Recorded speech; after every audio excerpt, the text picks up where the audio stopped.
The grandson who had just moved in from the city kept pestering his grandma for KFC. Using the medicinal herbs she had saved for a long time, Grandma walked out into the pouring rain and traded them for an old hen. When she got home, she first tucked the blanket around the sleeping Tommy. Then she immediately started killing the chicken and cooking. Once the chicken was ready and served on the table, Tommy didn't even look at it before flipping the bowl over. He said it wasn't KFC.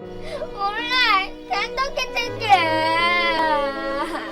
싫어, 안 먹어.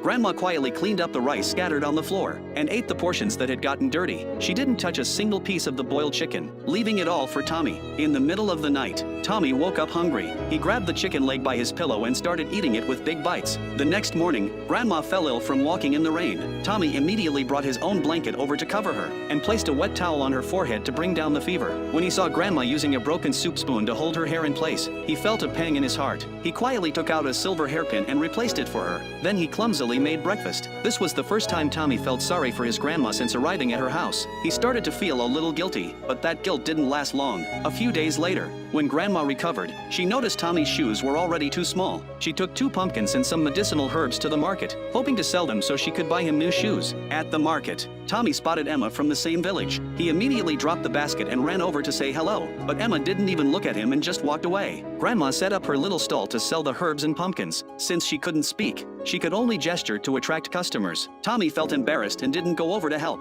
After selling all morning, Grandma finally saved up enough money. She bought Tommy new shoes and took him to eat fried sauce noodles. Grandma herself only drank free cold water and ordered nothing to eat. When it was time to pay, she pulled out a handful of loose coins. Tommy felt a twinge of guilt as they passed a battery store. He didn't mention the game console again. On the way home, Grandma asked if he wanted anything else to eat. Tommy pointed at the chocolate pie in another child's hand. Grandma picked up an empty wrapper from the ground and went into the store. The old lady running the store was a good friend of hers from her younger days. Grandma held up 2 fingers. The store owner filled a big bag full of chocolate pies for her without charging anything. Grandma gave her some of her medicinal herbs in return. Meanwhile, Tommy sat in the car sulking because Emma was happily chatting with another boy. He couldn't get a word in. When Grandma returned with the bag of chocolate pies, Tommy told her to take the next bus. He wanted to walk with Emma instead. Grandma handed the package to him through the bus window, but he refused to take it because he felt embarrassed. The bus drove off, leaving Grandma standing there alone, holding the heavy bag. On the ride, Tommy stared at the chocolate pies and felt more and more upset.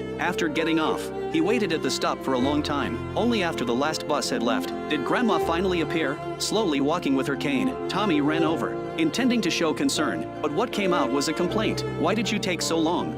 Grandma quickly drew circles on her chest to apologize. It turned out that to save the bus fare, she had walked all the way back from the market.